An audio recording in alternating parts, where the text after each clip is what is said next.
रहत ले जिंदगी है दाई, जिंदगी रहत ले सपना है,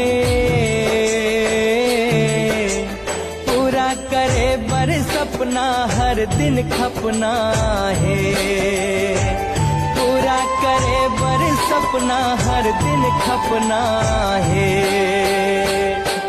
सुन थस सबके जानत हाँ सर धाले शीस नवा था, सुन थस सबके जानत हाँ सर धाले शीस नवा था, सुन ले बे मोरो बिनती ए मोर दाई आगे है तोर मर्जी।